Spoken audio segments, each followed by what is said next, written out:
Okay, today I'm going to run through about healing trauma and complex PTSD. I thought I'd make a little slideshow to entertain the world out there and myself, because I'm just learning to use PowerPoint. So here goes. I've been doing a lot of work on looking at complex PTSD and trauma, and particularly my own findings with complex PTSD, which I did not know I had for years. And it's been a real struggle to get to the point of completely understanding what it is and how it has been playing out in my life. And now I understand it.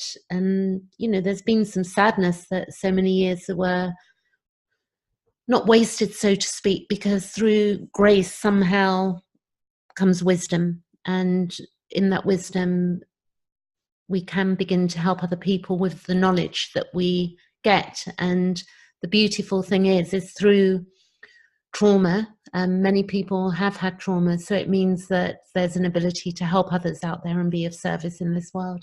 So this is some information which I'm going to share, and I'm going to do it slide by slide. It's not very long. I don't know how long it will be because I haven't done a test run, but here goes. So this is healing and trauma and complex PTSD. And what I'm going to do now is go to the next slide. And I'm very into Jordan Peterson and his work. I've looked at a lot of psychology and books as I go through also my own psychoanalysis at the moment, which I've chosen to do on the basis that I'm helping other people. It's been very important for me to clean up and look at my own shadow. And what does our own shadow mean? It can sound really scary, but it's the part of us that's hidden. It's our subconscious. It's the reality, part of the reality of who we are. So we have good thoughts, we have not so good thoughts, we have pleasant behaviors and unpleasant behaviors, and the ways in which we interact with each other. But the more conscious we become and the more aware we become, we evolve, and then we begin to interact and deal with our lives and other people in a different way. Something I would say going into this, something about complex PTSD, is that we have the problem, which I found much later, in fact, just quite recently, how the prefrontal cortex closes down. So in going into flashback, it can be very difficult for people to understand that they're not just acting out, that they're not crazy, that many things that they've been through have been sort of set them up to be conditioned into behavior that's no longer required. So that's another whole subject. But as I get started with doing my presentations and doing live questions and answers live, I'll say that here, that I'm doing Q&A on social media on YouTube every week. I'm going to do it twice a week on Wednesdays and on Sundays. So I haven't got a fixed time for that at the moment, but I've definitely done the last Wednesday and the last Saturday. So that's where I'm at. So Jordan Peterson, where am I? Here we go. Jordan Peterson, I love his work. He's a clinical psychologist, and from his understanding of psychology and the mind, I've learned a lot looking at his lectures on YouTube and also reading a couple of his books, and one of them on Audible, which was 12 Rules for Life, which was an eye-opener also. But one of his things that he has said that I've heard him say many times is, to get to the solution, what is the problem, and what is the problem again, and what does a solution look like? So what often we can get sidetracked when the prefrontal cortex shuts down momentarily or long term. For some it can last for days, and probably others longer, I have no idea. But when it shuts down, we're just acting out in one of our modes, which could be fight, flight, freeze, or fawn, which I'll go on to explaining again a bit later.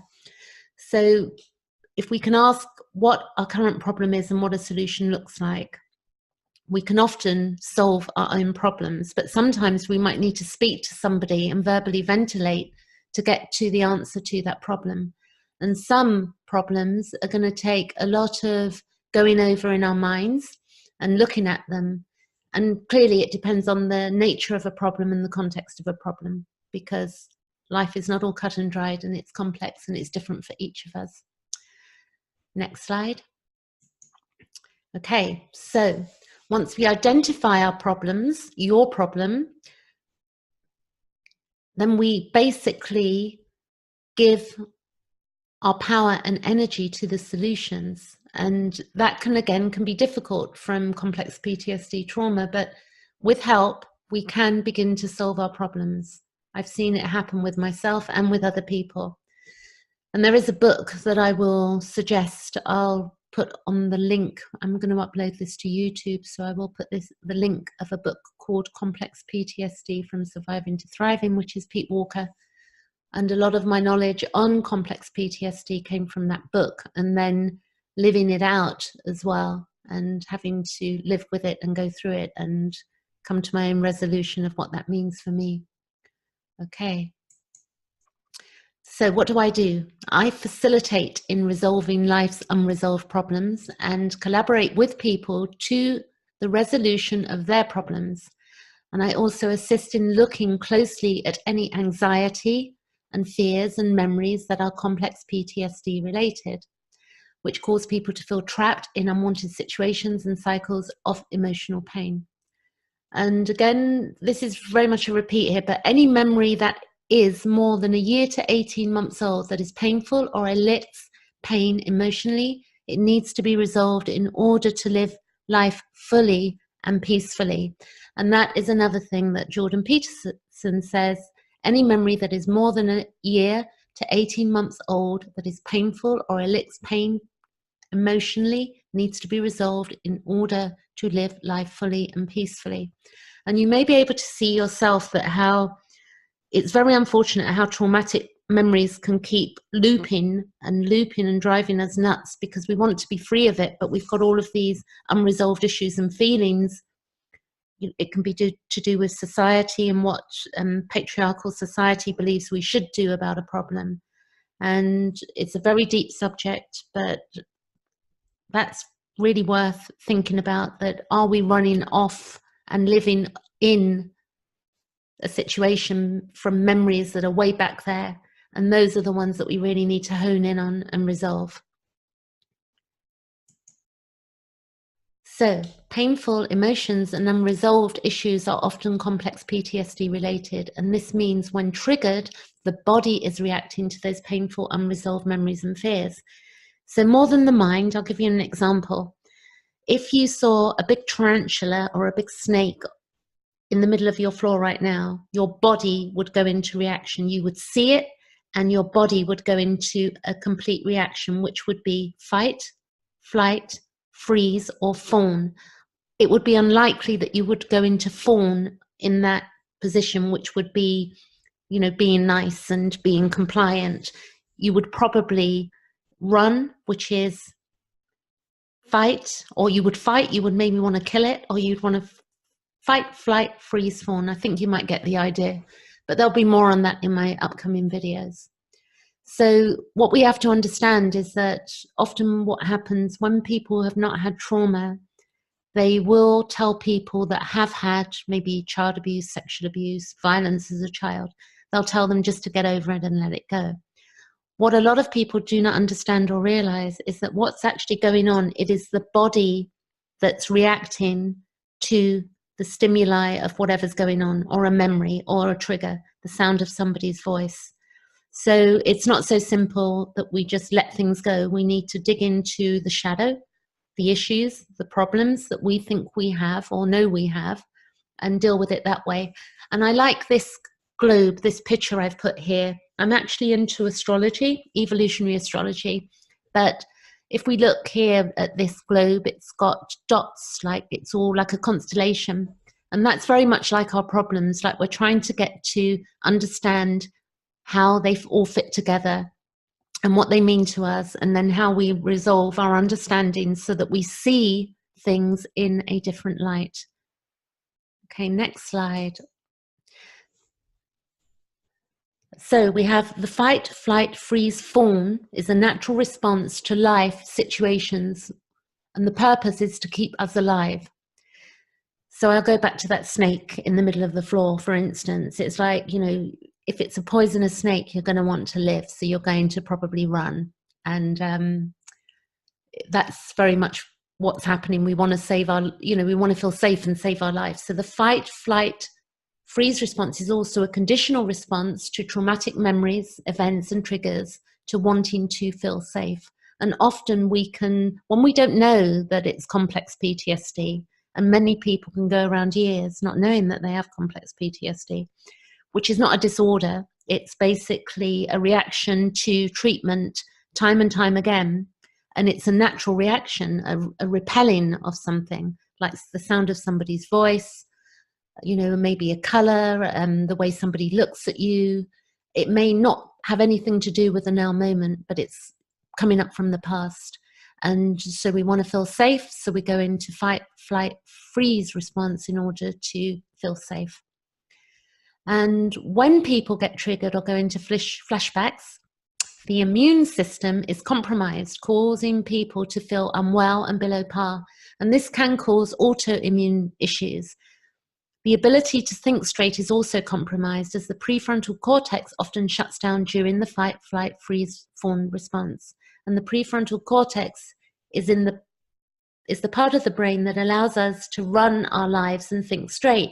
So you all know that when you go into a shock, you don't start thinking logically, you start panicking, your heart starts beating fast, and the blood flow around the body changes, and there's so many biological effects that are going on that we haven't got time to think straight, that think, well, that thing that happened 25 years ago isn't happening anymore. You know, we're very sensitive beings, and if we went back, you know, I don't know how many years to caveman times, but if a big lion appeared at your door, you'd probably, you know, react in a way that's going to be to save your life, or you're going to shoot it with an arrow or something like that, your fight, flight, freeze response. And we really need to be educated about this in society. In fact, I think the children coming through, it would be very useful if there was this was spoken about in schools, you know, maybe not too early, but at a point that people, as they come out of education, that they understand this response. So if they have it, you know, it's not about self-diagnosis, but it's understanding how it can be worked through. And there are tools and therapies that help with this, clearly.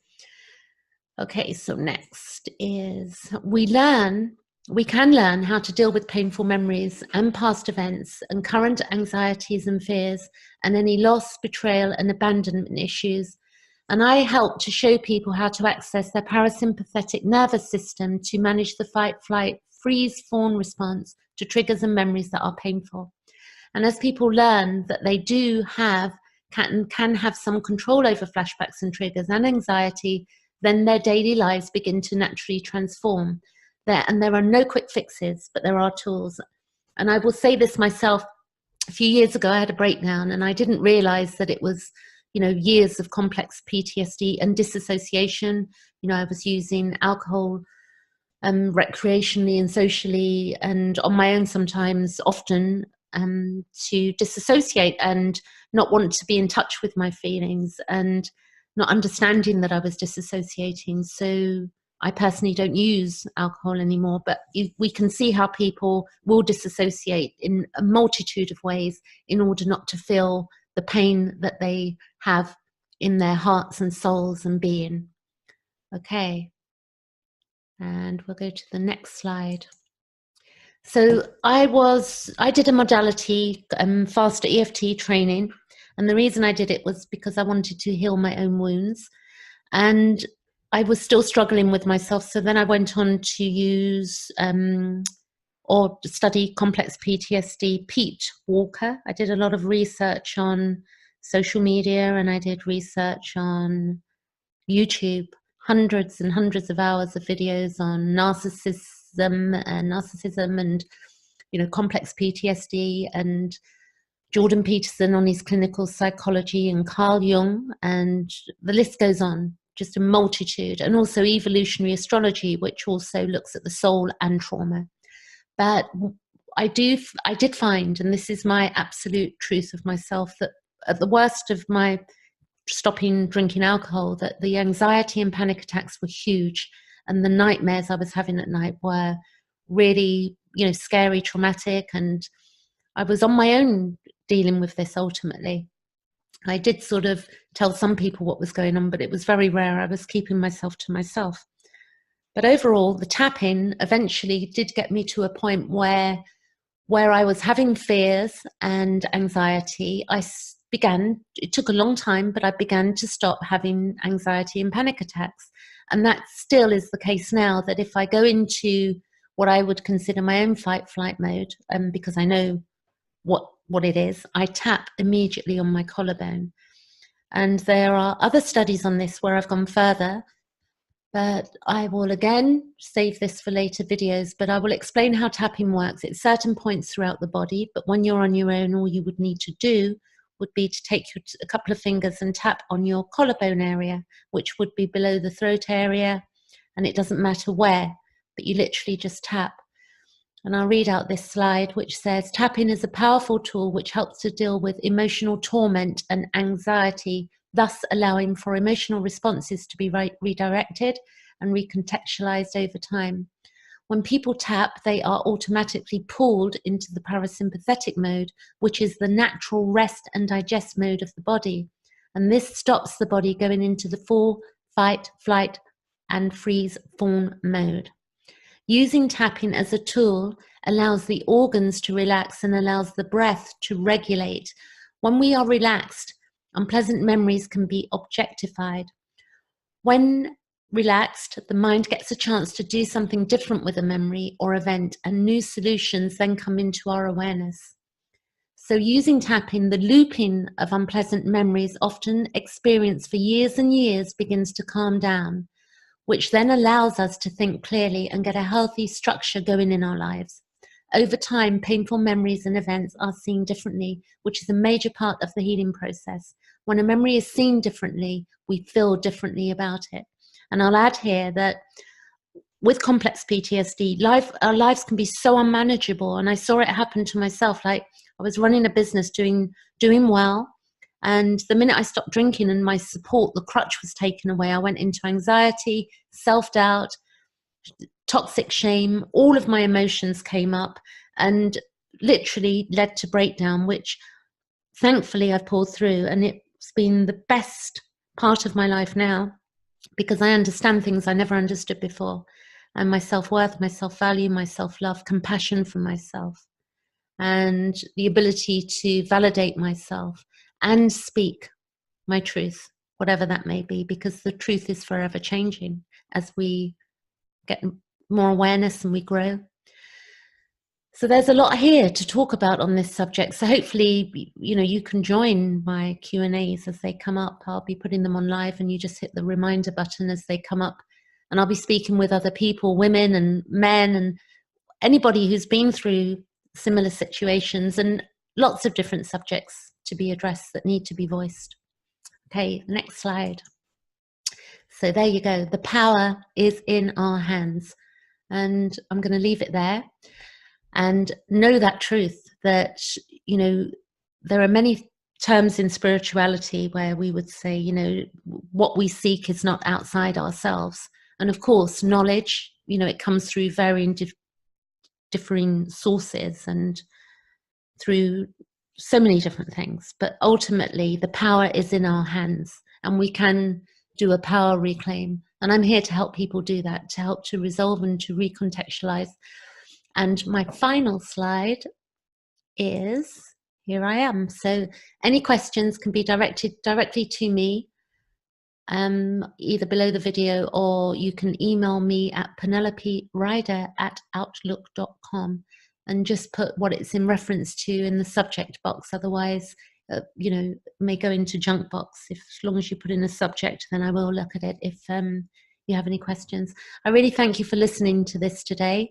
And I hope that it's been of service to some people out there, and to know that ultimately that grace, is there for us, and we can step into our power.